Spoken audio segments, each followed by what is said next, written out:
हमारे चैनल को सब्सक्राइब करें और बेल आइकन दबाएं। सर मैं निर्दोष हूं सर। मैंने किसी का खून नहीं किया सर। जानते हो ये क्या है?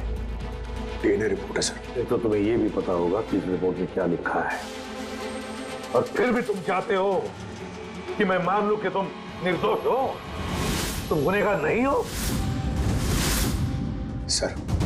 सर आपने हमेशा हमें ये सिखाया सर कि सच से बड़ा दुनिया में कुछ भी नहीं है सर। इस केस की भी यही सच्चाई है सर। मैंने किसी का खून नहीं किया सर, मैं सच कह रहा हूं। अगर तुमने खून नहीं किया है तो फिर तुम्हारा खून उस हथियार पे कैसे, पंकज? मुझे नहीं पता सर। कैसे नहीं पता तुम्हें? हा? ये जो तुम्हारे हाथ पर चोट लगी है, ये जो खून का निशान है, वो चीख चीख के कह रहा है कि गुनहगार तुम ही हो पंकज, तुम हो। सर मैंने आपको बताया था सर, मैं ऑटो से जब ब्यूरो आ रहा था सब तब कटा था सर।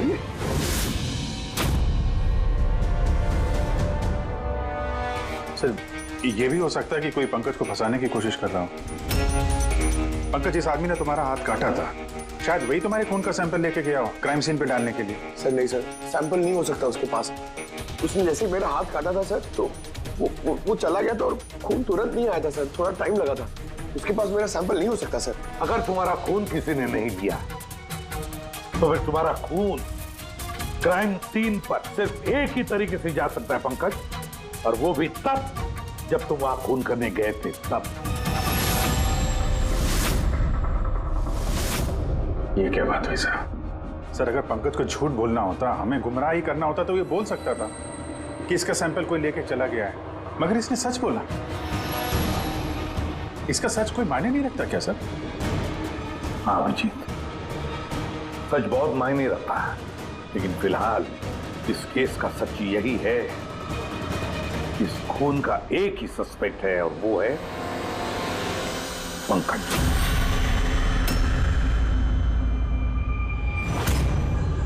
मैं तुम्हें सीआईडी से सस्पेंड कर रहा हूं। सर मेरा यकीन कीजिए सर, मैं सच कह रहा हूं। मैंने खून नहीं किया, मुझे मेरे पिताजी की कसम है सर। पंकज, तुम्हारी गन और बैच। सर, एक बेटा अपने पिता के श्राद्ध के दिन उसकी झूठी कसम कैसे खा सकता है सर? मैंने तुमसे नहीं पूछा फ्रेडी। गन और बैच।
ये गलत हो रहा है, एकदम गलत हो रहा है। नो ऑफेंस सर, लेकिन आप हम सब पे ऐसे हमेशा शक नहीं कर सकते। ये तुम क्या कह रहे हो अभिजीत? क्या गलत कहा मैंने? जब भी कभी किसी सीआईडी ऑफिसर के ऊपर झूठा इल्जाम लगता है, आप हम पे कभी भरोसा नहीं करते। ये तुम क्या बोल रहे हो अभिजीत? मुझे तुमसे ये उम्मीद नहीं थी। हमारी भी थोड़ी बहुत उम्मीद है सर आपसे। आपके एक इशारे पे जान देने को तैयार खड़े रहते हैं हम लोग। तो क्या इतनी सी उम्मीद रखना गलत है कि हमारे बुरे वक्त पे आप हमारा साथ देंगे, हम पे भरोसा रखेंगे? तो क्या मैं साथ नहीं दे रहा? सच जाने की कोशिश नहीं कर रहा हूं मैं? सच के इस सफर में आपने कई बार हमारे आत्मसम्मान को चोट पहुंचाई है सर, हमारे फर्ज, हमारी वफादारी पे शक करके। जब मुझ पे झूठे इल्जाम लगे थे, आपने मुझ पे भरोसा नहीं किया था। और जब तक अभिजीत निर्दोष साबित नहीं होता, उसे जेल में ही रहना होगा। जब दया पे झूठे इल्जाम लगे, आपने इस पे भी भरोसा नहीं किया। मगर शायद आप ही एक बात भूल गए, एक बार आप पे भी ऐसा झूठा इल्जाम लगा था।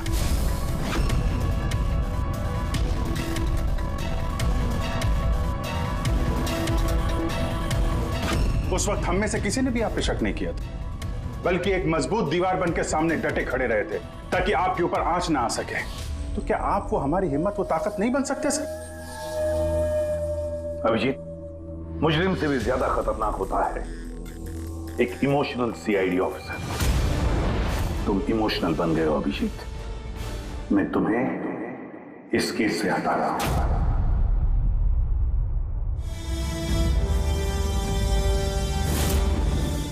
दया, पूर्वी, अब से पंकज की केस तुम दोनों इन्वेस्टिगेट करोगे, सिर्फ और सिर्फ तुम दोनों। ठीक है सर। अब आपको मुझ पे इतना भी भरोसा नहीं रहा कि मैं इस केस को न्यूट्रल तरीके से देख पाऊंगा भी या नहीं। इतने साल की ड्यूटी का ऐसा मेडल तो किस्मत वालों को मिलता है। Thank you sir.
अपनी पीठ मेरी तरफ करके खड़े हो जाओ।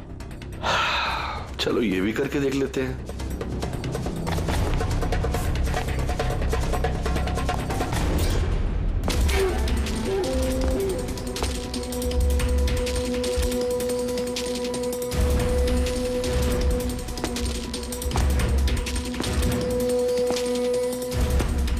आप आ गए सर? मैं आप ही का इंतजार कर रहा था। आप देखिए वहां फाइल पड़ी है, उसमें पूरा फाइनेंशियल प्लान पड़ा हुआ है और मुझे पूरा यकीन है कि आपको बहुत पसंद आएगा।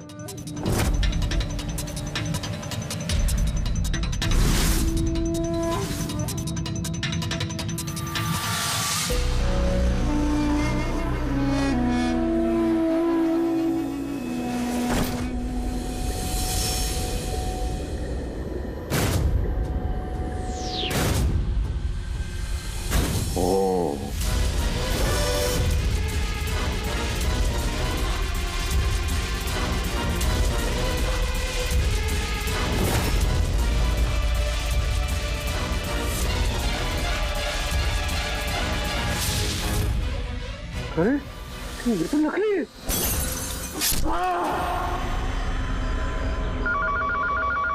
हेलो, एसीपी प्रद्युमन है। What? कब? अच्छा, ठीक है।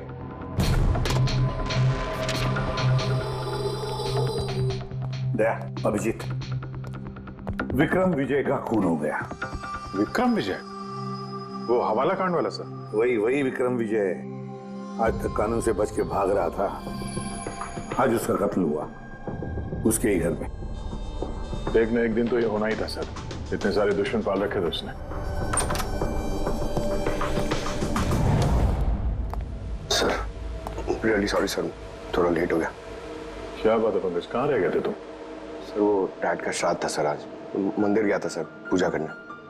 ठीक है, और ये हाथ में क्या हुआ? अरे सर ये आते हुए लग गया, मामूली चोट है, इतना जोर से नहीं लगा सर। ठीक है, तैयार हो जा, एक मर्डर केस आया हुआ है। अब ये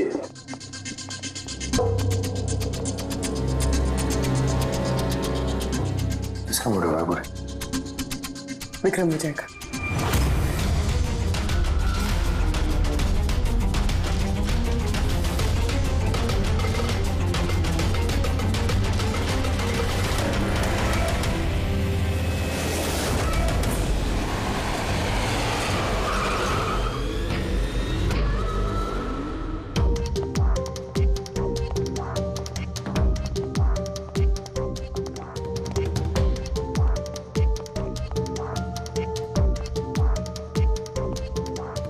CID? जी हाँ।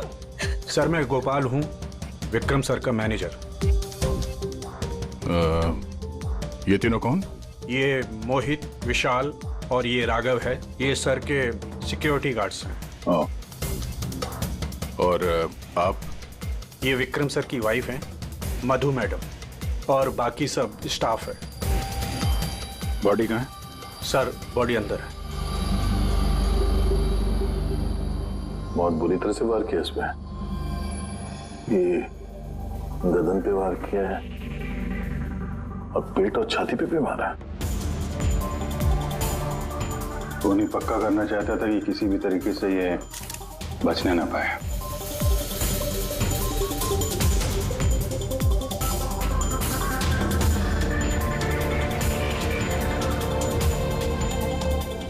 लगता है इससे हमला किया है इस पे।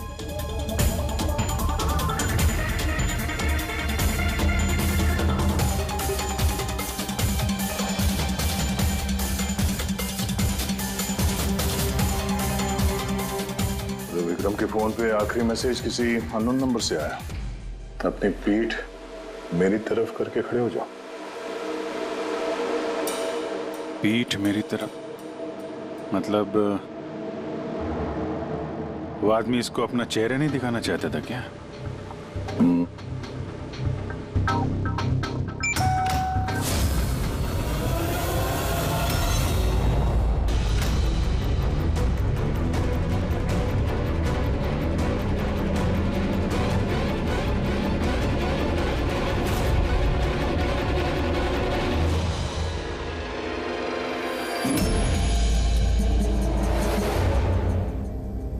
ये देखिए सर, फुलदान में से मुझे क्या मिला है? Audio recording device. Audio recording device? इस कमरे में जो भी बात हो रही थी वो कोई सुन रहा था। सर मैं उसका नाम तो नहीं जानती, पर वो जिस तरीके से तैयारियां करवा रहे थे उस हिसाब से तो लग रहा था जैसे वो उनका बहुत खास क्लाइंट हो और वो सिर्फ विक्रम से ही मिलना चाहता था। ये क्लाइंट विक्रम के कांटेक्ट में आया कैसे? सर मेरी वजह से उसने मुझे पहले कांटेक्ट किया था। वो विक्रम साहब का पूरा इतिहास बहुत अच्छी तरह से जानता था और विक्रम सर उसके इस होमवर्क से बहुत इम्प्रेस हुए और उन्होंने मुझसे मीटिंग फिक्स करने के लिए कहा। तो आप उससे पहले मिले थे? नहीं सर, उसने कॉल किया था और वो भी प्राइवेट नंबर से।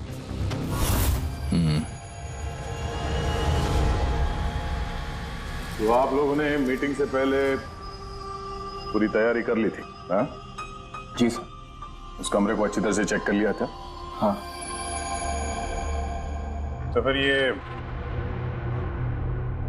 ऑडियो की रिकॉर्डिंग डिवाइस ये कमरे में कैसे पहुंची? सर ये कहाँ से आया?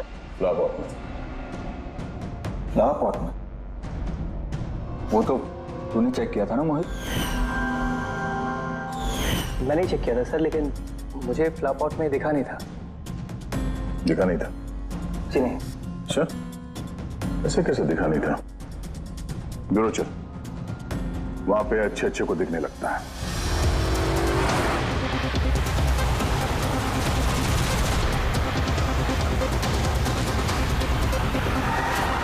मोहित पे नजर रखना।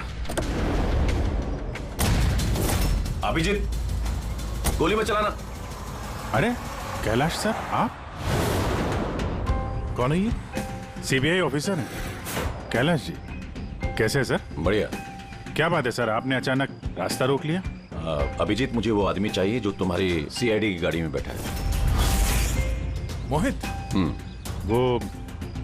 वो हमारा मुजरिम है सर, हम उसे ब्यूरो ले जा रहे हैं इंटरोगेट करने के लिए। नहीं अभिजीत, वो मुजरिम नहीं है, एक सीबीआई अफसर है।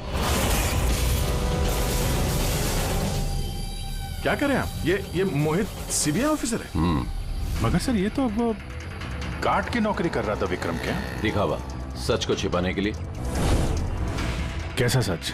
मोहित एक अंडरकवर है और मेरे कहने पर वहां ड्यूटी कर रहा था, और मेरे कहने पे ही उसने विक्रम के वहां वो रिकॉर्डिंग डिवाइस लगाई थी, और इसीलिए कुछ भी बताने से मना कर रहा था। ये अंडरकवर है, मर जाएगा मगर प्रोटोकॉल नहीं तोड़ेगा। नहीं ठीक है सर, वो एक्चुअली थोड़ी बहुत पूछताछ करनी पड़ेगी, खून का मामला है, जस्ट जनरल बातचीत। और हमें वो ऑडियो रिकॉर्डिंग मिल सकती है सर? हम जानना चाहते हैं कि खूनी और विक्रम के बीच क्या बात हुई थी। आप आ गए सर? मैं आप ही का इंतजार कर रहा था। आप देखिए वहां फाइल पड़ी है, उसमें पूरा फाइनेंशियल प्लान पड़ा हुआ है और मुझे पूरा यकीन है कि आपको बहुत पसंद आएगा। ये नोट तो नकली है। सर ऐसा लगता है कि विक्रम विजय खूनी को जानता है, इसलिए खूनी ने उसे अपना चेहरा देखने ही नहीं दिया। और जैसे ही विक्रम को पता चला कि जो पैसे उसे दिए गए वो नकली हैं, खूनी ने उसे मार दिया और बैग लेके चला गया। तो काम करते हैं, इस मोहित से अंडरकवर कॉप से पूछताछ करते हैं। आई एम सॉरी सर, ये केस अभी तक बंद नहीं हुआ है, इसलिए अगर मैं आप लोगों को कुछ भी और बताता हूं तो वो प्रोटोकॉल का उल्लंघन होगा, विच आई डोंट वांट। देखो मोहित, मैं तुम्हारे प्रोटोकॉल की इज्जत करता हूं, मगर कोई तो ऐसी चीज होगी ना जो तुम्हारी इन्वेस्टिगेशन के दौरान तुम्हें मिली हो, मगर तुम्हारे प्रोटोकॉल के दायरे में होने के बावजूद भी तुम हमें बता सकते हो। कुछ तो बताओ जिसके जरिए हम खूनी तक पहुंच सके। मैं आप लोगों को केवल इतना बता सकता हूं कि पिछले काफी सालों से सीबीआई इस विक्रम विजय के पीछे लगी हुई थी। आज से 15 साल पहले सन 2002 में सीबीआई ने एक अंडरकवर ऑफिसर को भी विक्रम विजय के पीछे लगाया था, कुछ खास सबूत इकट्ठा करने के लिए, लेकिन कुछ हासिल नहीं हुआ और अनफॉर्चुनेटली हमारे वो ऑफिसर मारे गए। एक मिनट, नाम क्या था इस ऑफिसर का? इंस्पेक्टर अधिराज।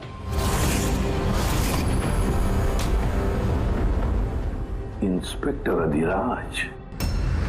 इस बोतल पे जो खून है, इस खून में विक्रम की डीएनए के अलावा किसी और का भी डीएनए। विक्रम के डीएनए के अलावा किसी और का भी डीएनए है? मेरे कहने का मतलब है कोई और भी था। कौन था सारुण के? तो अपने क्रिमिनल डाटाबेस में कंपेयर करके देखा, मैच करके देखा तूने? उसकी जरूरत नहीं पड़ी। जरूरत नहीं पड़ी का क्या मतलब है सारुण के? किसका डीएनए है वो? वो डीएनए पंकज का है। व्हाट? वो डीएनए पंकज का है? हमारे पंकज का? हमारे पंकज का। यानी कैसे हो सकता है? CID officer Pankaj, CID officer Pankaj खून कर सकता है? हमारा एक ऑफिसर खून नहीं है। लेकिन सर पंकज खून क्यों करेगा? वही तो, सीआईडी ऑफिसर खून क्यों करेगा? सर, विक्रम के घर से 1 किलोमीटर की दूरी पर पुलिस को एक लावारिस मोटरसाइकिल मिली है सर। किसकी मोटरसाइकिल है वो? सर वो पंकज की है।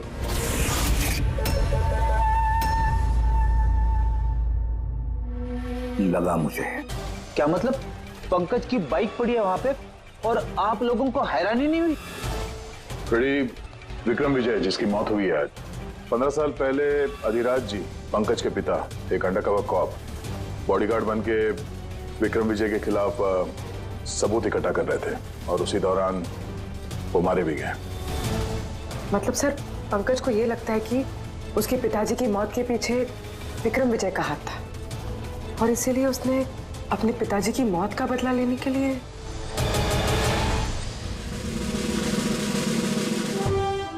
पंकज कहाँ है?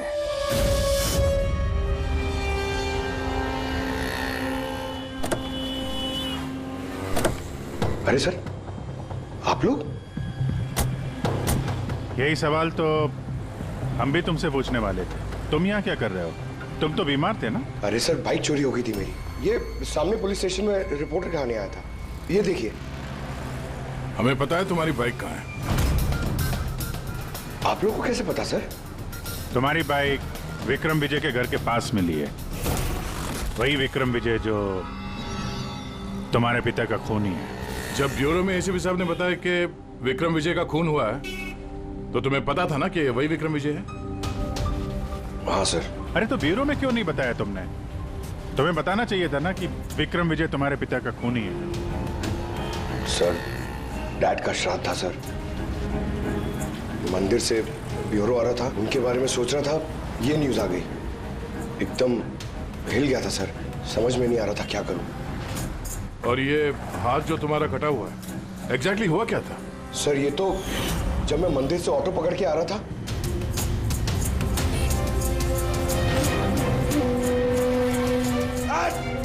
क्या हुआ साहब? तो एक अनजान आदमी ये घाव देके चला गया, यूं ही बेवजह। सर मैं जानता हूँ यकीन करना थोड़ा मुश्किल है, लेकिन सच यही है सर। पंकज यार, तुम तो हमेशा बाइक पे ब्यूरो आते थे ना, अचानक ऑटो में कैसे आया? अचानक नहीं सर, मेरी बाइक तो 2 दिन से खराब पड़ी है। तो तुम्हारी खराब पड़ी हुई बाइक कोई लेकर गया, उसने उसे रिपेयर करवाया और ठीक होने के बाद उसे एक लावारिस जगह पे छोड़ दिया। वो भी संयोग से एक ऐसे इंसान के घर के पास छोड़ दिया जिसका आज ही खून हुआ और जो तुम्हारे पिता का खूनी भी है। सर आप लोग मुझ पे शक कर रहे हैं? आप लोग को लग रहा है उस विक्रम विजय को मैंने मारा है?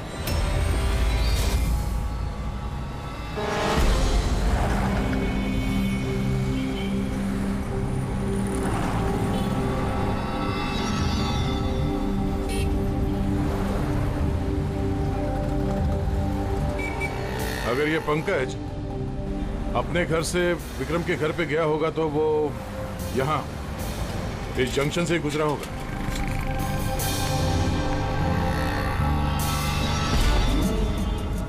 सर सिग्नल पे सीसीटीवी कैमरा लगा हुआ है।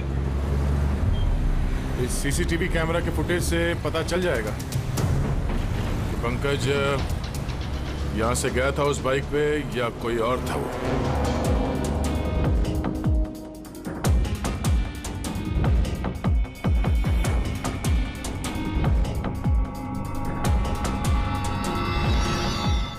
एक मिनट रिवाइंड करना,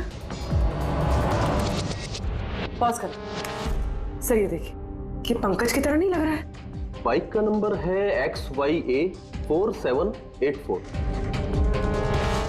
सर पंकज की बाइक का नंबर भी यही है। पूर्वी, ये पंकज इतनी लापरवाही तो नहीं कर सकता कि एक जुर्म करने के लिए जाते वक्त सड़क पे एक और जुर्म करे, सिग्नल तोड़ने का। जरूर कोई है जो पंकज को फंसाना चाहता है और उसी ने ये सिग्नल भी तोड़ा है ताकि हमारा जो शक है पंकज के ऊपर वो और मजबूत हो जाए। मगर सर पंकज को कौन फंसाना चाहेगा? शायद उसका कोई पुराना दुश्मन। सर मेरा ऐसा कोई पुराना दुश्मन नहीं है जो मुझे फंसाने के लिए ऐसी साजिश रचेगा। सर पंकज दिमाग पर जोर डालो, कोई तो होगा। नहीं सर, अगर तुम्हारा कोई दुश्मन नहीं है तो फिर ये खून तुमने ही किया है, तुमने। अपने पिताजी की मौत का बदला लेने के लिए, और वो भी उनकी बरसी के दिन। सर मेरा बदला लेने की कोई मेंटालिटी नहीं है सर। मैं खूनी नहीं हूँ सर, मैं एक सीआईडी ऑफिसर हूँ। जहां तक पिताजी की बात है सर, मैंने तो उन्हें ठीक से देखा भी नहीं सर। मुझे तो ऐसा कुछ याद भी नहीं है जो उन्होंने हमारे साथ कोई अच्छा टाइम स्पेंड किया हो या हमारे साथ रहे हो। सर उन्हें तो फर्क भी नहीं पड़ता होगा कि उनका कोई बेटा है जिसे उनकी जरूरत भी है सर। मतलब तुम्हारे पिताजी के साथ तुम्हारे संबंध अच्छे नहीं थे? सर वो एक अंडरकवर कॉप थे सर। वो ज्यादातर अपने काम में ही बिजी रहते थे। घर गृहस्थी परिवार बच्चे उनसे उनका कोई लेना देना नहीं था सर। मुझे तो सिर्फ मेरी माँ ने पाला है सर। लेकिन फिर भी पंकज, तुम्हारी अपनी पिताजी के साथ कुछ ना कुछ तो यादें जुड़ी होंगी ना? कुछ भी? बस सर थोड़ा सा याद है मुझे सर। मुझे मेले में ले जाते थे सर वो, मगर मेले में ले जाने से पहले सर वो मुझे हॉस्पिटल ले जाते थे हमेशा। हॉस्पिटल में? वो क्यों? शायद बचपन में बहुत बीमार रहता था और वो हॉस्पिटल ले जाते थे और मुझे बहुत दर्द होता था सर। दर्द? पंकज कहाँ दर्द होता था? सर पीठ में, यहाँ पे सर। पीठ में? पंकज डॉक्टर क्या करते थे पीठ में? नहीं सर ऐसा कुछ याद नहीं आ रहा सर। याद करो पंकज, याद करो। सोचो क्या करते थे? तुम्हारी पीठ में इंजेक्शन लगाते थे या पीठ में से खून निकालते थे? क्या करते थे? याद करो। Sir sir sir drill machine से कुछ करते थे सर हॉस्पिटल में। क्या कहा? ड्रिल मशीन से? और उसके बाद तुम्हें पीठ में दर्द होता था? बहुत दर्द होता था सर। मैं हफ्तों तक सीधे बैठ भी नहीं पाता था। और फिर घर जाने के बाद तुम्हें नींद सी आती थी? कुछ अजीब सा लगता था? चक्कर आता था? हाँ सर मेले में भी जब मैं घूमने जाता था तो नींद में ही रहता था सर। ऐसे चक्कर आते रहते थे सर बस। लेकिन सर इस बात का इस केस से क्या लेना देना? लेना देना है बस। मुझे लगता है इसके पिताजी ने इसकी बहुत छोटी उम्र में इसका बोन मैरो डोनेट करवा दिया था। लेकिन सर बच्चों का बोन मैरो डोनेट करवाना तो गैरकानूनी है ना? गैरकानूनी है, लेकिन मुझे लगता है बॉस पैसे की वजह से या किसी भी और वजह से उस डॉक्टर ने इसके पिताजी के लिए ये सब कुछ किया था। वो ठीक है सर, लेकिन मेरी समझ में अभी भी ये नहीं आ रहा है कि इस बात का इस केस से क्या कनेक्शन है? कनेक्शन ऐसे है पूर्वी कि कई बार जब बोन मैरो डोनेट किया जाता है तो जिसे बोन मैरो डोनेट किया जा रहा है उस व्यक्ति को ह्यूमन काइमेरिज्म हो जाता है। ह्यूमन काइमेरिज्म? ये क्या है सानिको साहब? यूं समझो कि जिस व्यक्ति को बोन मैरो डोनेट किया जा रहा है उस व्यक्ति के शरीर में 2 डीएनए पैदा हो जाते हैं। एक डीएनए वो जो उसका खुद का है ओरिजिनल, और दूसरा डीएनए वो जो बोन मैरो जिसका ट्रांसप्लांट हुआ है उसका। इसका मतलब है सर पंकज का बोन मैरो जिसे मिला शायद उसके खून में भी ये पंकज का डीएनए शामिल है। Exactly that. बस मुझे लगता है कोई बहुत ही खास होगा वो जिसके लिए पंकज के पिताजी ने ये सब कुछ किया। कोई ऐसा खास आदमी जो पंकज के पिताजी इंस्पेक्टर अधिराज के बहुत ही करीब था और उसकी मौत का बदला लेने के लिए उसने ये खून कर डाला। पर कौन?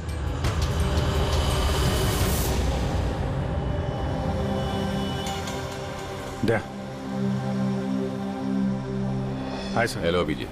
हाय दया, कैसे हो? गुड। सॉरी आपको यहाँ ऐसी जगह पे बुलाना पड़ा। अभिजीत, जो इन्फॉर्मेशन तुमको चाहिए थी वो ना तो सीआईडी ऑफिस में दी जा सकती थी और ना मेरे ऑफिस में। थैंक यू सर आपकी मदद के लिए। पंकज एक ईमानदार ऑफिसर है सर, और आपकी मदद से शायद हम उसकी बेगुनाही साबित कर पाए। अभिजीत, तुम्हें याद है एक खतरनाक मुजरिम था राका, उसको पकड़ने में तुमने मेरी मदद की थी। तो समझ लो मैं उसी का बदला चुका रहा हूँ। दोस्ती में बदले नहीं चुकाए जाते सर।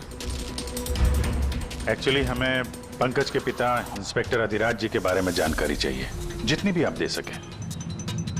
आपने काम किया है ना इंस्पेक्टर अधिराज के साथ? हाँ दया, अधिराज बहुत ही ईमानदार अफसर था और बहादुर भी।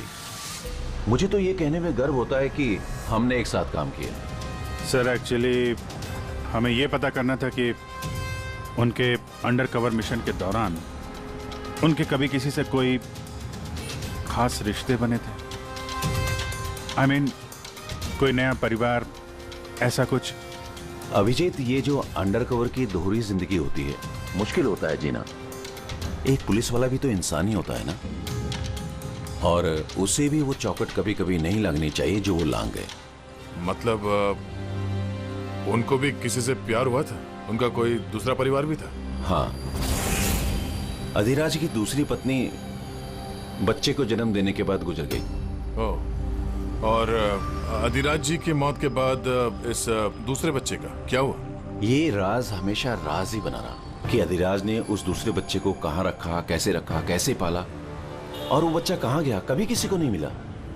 और ये जो बच्चा है दूसरी शादी से, क्या उम्र रही होगी उसकी? ये पंकज से कोई 2-3 साल बड़ा होगा। शादी पंकज की माँ से पहले हुई थी, पर बच्चा दूसरी बीवी से पहले हुआ था।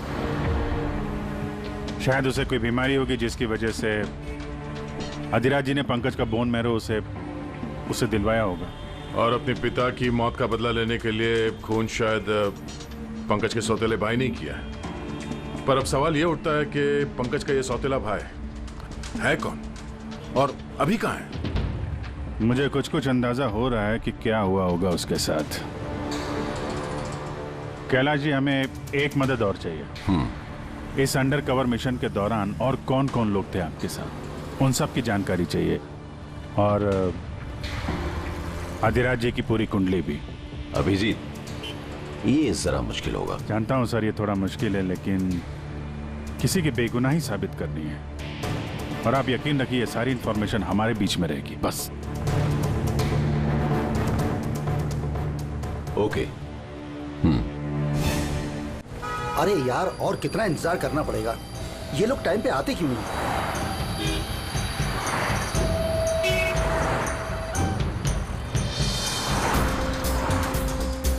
अरे यार, आधे घंटे से इंतजार कर रहा हूँ। अरे मुझे आज ही पूरा पैसा चाहिए। अरे मुझे निकलना है इस शहर से आज ही। तेरा हिसाब तो मैं आज, अभी और इसी वक्त चुकता कर दूंगा।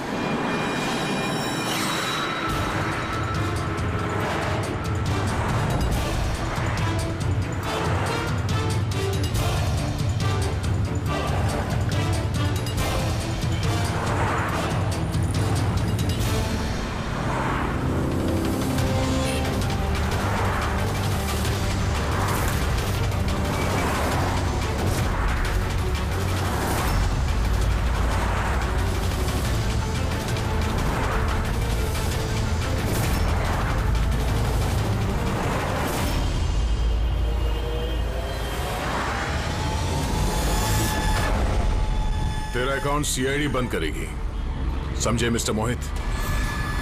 ये सर के सिक्योरिटी गार्ड्स हैं। नहीं अभिजीत, वो मुजरिम नहीं है, एक सीबीआई अफसर है।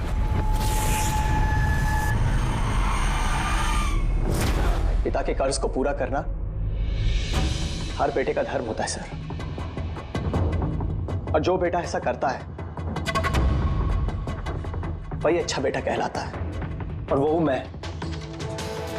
तुमने तो किया नहीं, मैंने लिया है अपने पिता की मौत का बदला।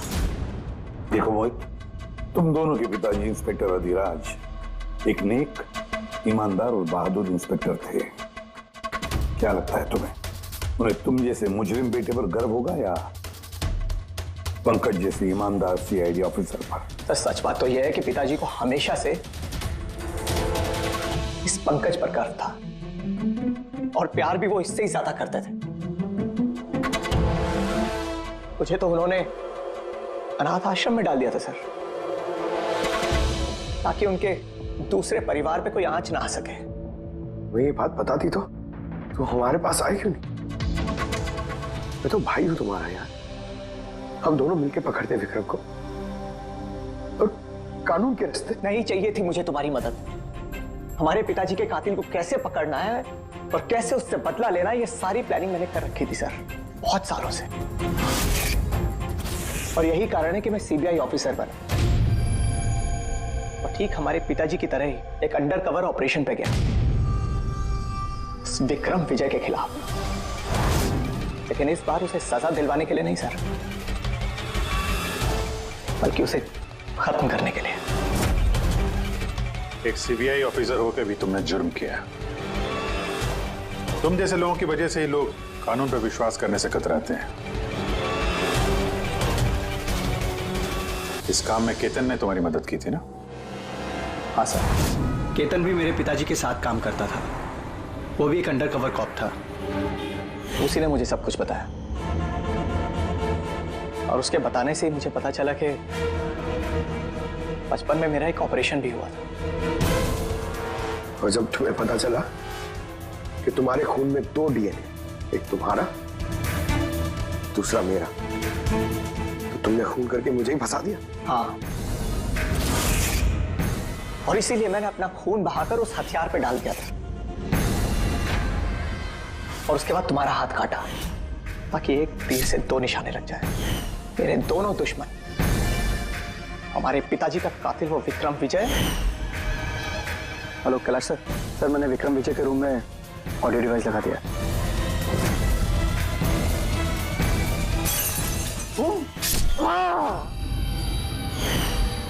और तुम, मुझसे इतनी नफरत क्यों है तुम्हें भाई? क्यों ना करो तुमसे नफरत? आज तक सब कुछ तो तुम्हें मिला है। हमारे पिताजी का नाम, उनका प्यार, उनकी इज्जत, सब कुछ। और दुख की बात तो यह है कि ये सब कुछ मिलने के बाद भी तुम्हें इतना सा भी होश नहीं था कि हमारे पिताजी का कातिल है कौन। अगर आज मैं नहीं होता तो हम दोनों के पिताजी का कातिल आज भी जिंदा होता और खुला घूम रहा होता। और तुम्हें क्या मिला हुआ है? जेल? और खून करके तुम्हारे पिताजी को क्या मिला मरने के बाद? शर्मिंदगी? सर एक बात पूछ सकता हूं आपसे? आप लोग मुझ तक पहुंचे कैसे? क्योंकि मैंने कोई कसर नहीं छोड़ी थी सारे सबूत पंकज के खिलाफ करने में। मोहित, हम जानते थे कि पंकज ऐसा कभी नहीं करेगा। और रही बात तुम तक पहुंचने की, जब हमें 2 डीएनए के बारे में पता चला तो हमने तुम्हारे पिताजी इंस्पेक्टर अधिराज का बैकग्राउंड चेक किया। उसमें हमें पता चला कि उनका और भी एक बेटा है, तुम। और फिर बस हमने उस बेटे की पूरी कुंडली निकाली, मतलब तुम्हारी। और फिर सारा मामला समझ में आ गया। बहुत गलत किया तुमने मोहित, बहुत गलत किया। कानून तुम्हें कड़ी से कड़ी सजा देगा, शायद उम्र कैद या फांसी।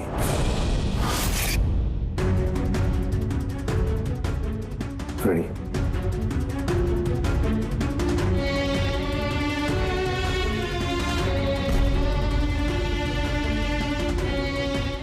Ready sir.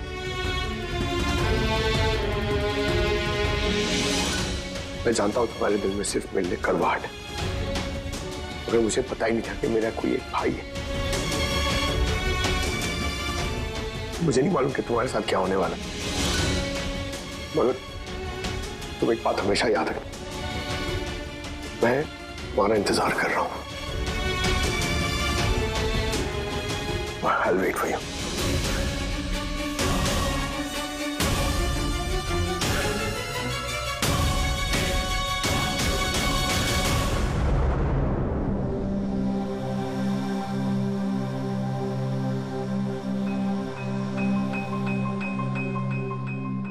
पंकज, देखो, तुम्हारे में ये जो अच्छाई है ना, इसे कायम जिंदा रखना, कायम। Welcome back to CID. Thank you sir. Sir, I am sorry sir, आप सही कह रहे थे।